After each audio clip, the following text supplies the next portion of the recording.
right, let's move into one of the biggest things we deal with, Part D coverage, drugs. As many of you already know, prescription drugs are expensive here in the United States. All right, Medicare has a Part D drug plan. These are private drug companies, but they're contracted with Medicare. Not like MedSups. MedSups are strictly private plans, but they have to follow Medicare law. These are drug plans that are actually contracted with Medicare to provide drug coverage. You have to either be enrolled in A or B. You don't have to be enrolled in both.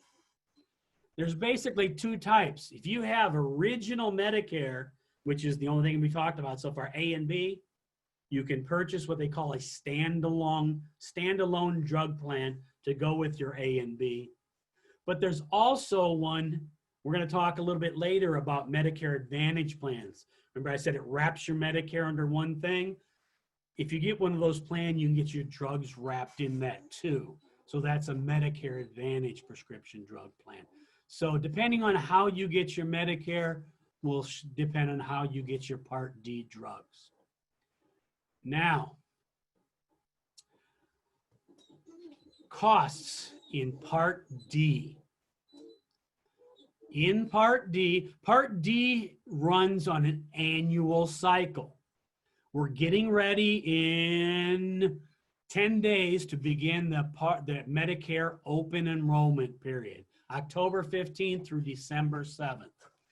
That is when people can start looking and shopping for plans that begin in 2021. So anybody who signs up for a plan during that time, it will be a plan starting January 1, 2021. Everything under Part D is on an annual cycle. Now, there's some costs out there for Part D. This is all about choices. There are all kinds of choices out there with Part D drug plans. Some plans will have a deductible. All right, let me switch to my next slide because we do have the 2021 numbers for Part D. In 2021, if you choose a plan that has a deductible, the most that deductible can be is $445. Like I said, it's about choices. Some plans have deductibles, some don't. So when you go out there on either the Medicare Plan Finder, or you go out through a SHIP counselor, or if you go through an agent, there may be plans with deductibles for 2021. The most that a deductible can be is $445. All right. After you pay your deductible, or if you don't have a deductible, you move into what's called the co-payment co-insurance stage. So you start paying co-pays for each of your drugs. On average, that payment will be 75% paid by the plan, 25% paid by the beneficiary. On average, plans are set up under this general template. They don't have to go exactly with this template, but as a whole, this is the way they're set up. So I got a deductible, yes or no. If I pay that, then I go in to my co-insurance stage, and me and my plan start paying. Normally 75, 25%. Most people, they stay there all year. That's it, they're done. Now, if we were all sitting in a group, I'd be asking people to raise their hands, and so I'd be saying, who knows about the donut hole, also called the coverage gap? And the people that raised their hands were not happy campers. When the Part D was originally set up, they were trying to keep the cost down for everybody as a whole. So what they did is they set up what was called the coverage gap and or donut hole. People that had these real high cost drugs, when they reached a certain amount in cost, $4,130 in 2021. When they got to that point, they had to start paying a large share of the cost, more than at 25%. As a matter of fact, the first year this started, they had to pay 100% of the cost of their drugs.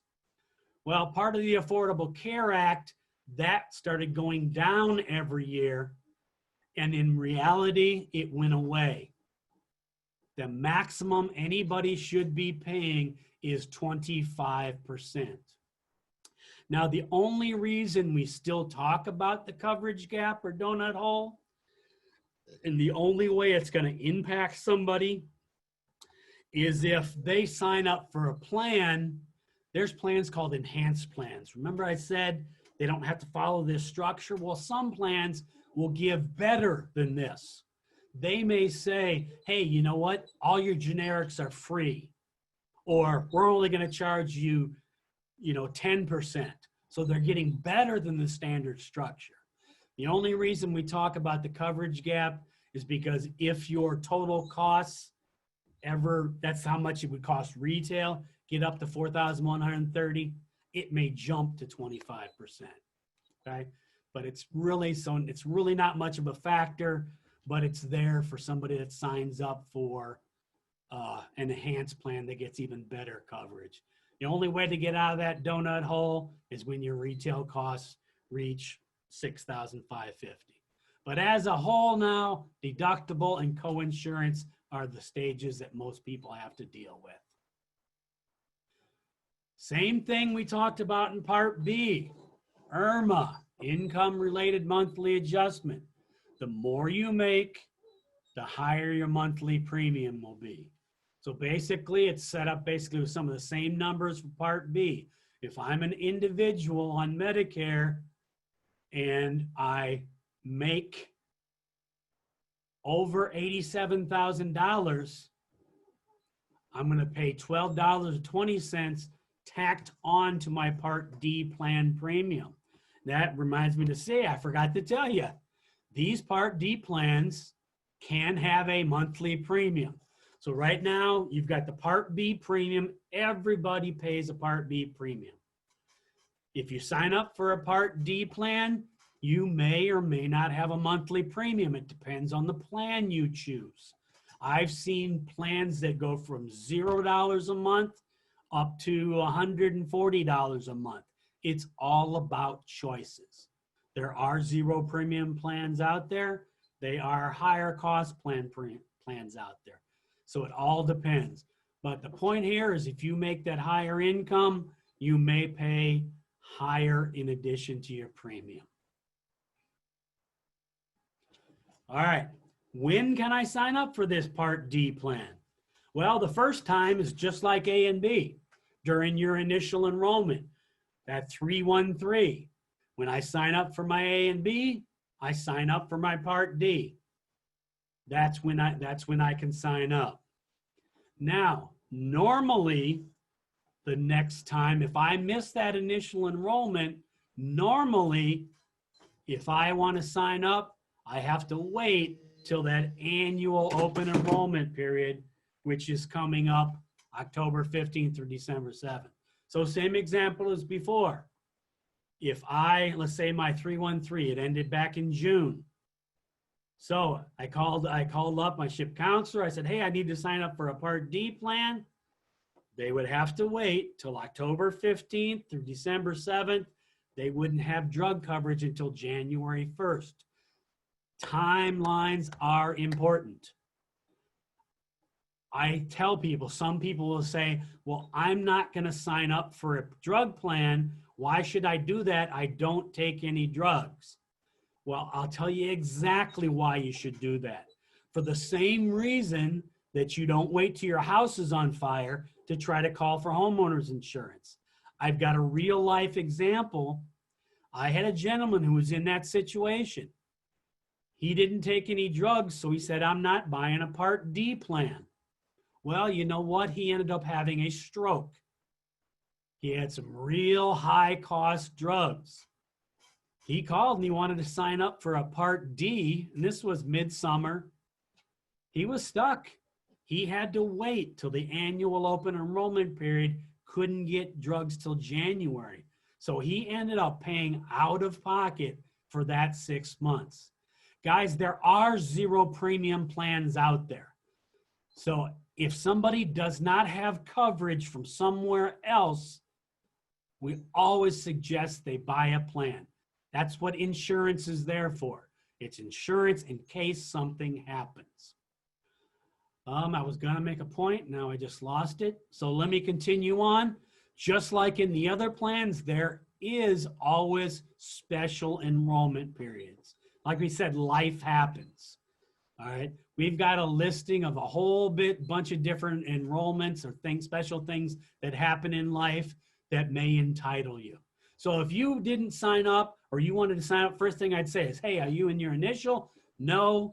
Okay, normally you got to wait till the annual, but let's see if there's any special periods that you fit into. All right, you just left your active employer. Boom, special enrollment period.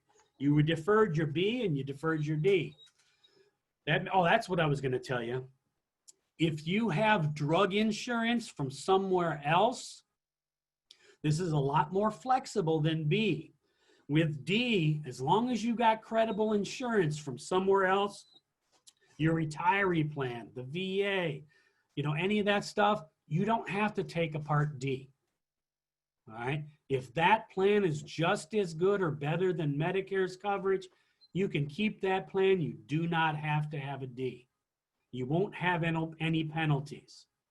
If you don't have that coverage, you've got to wait till all these time periods, and you'll probably have a penalty to tack on, okay? But annual open enrollment period, which is coming up, is our biggest time of the year.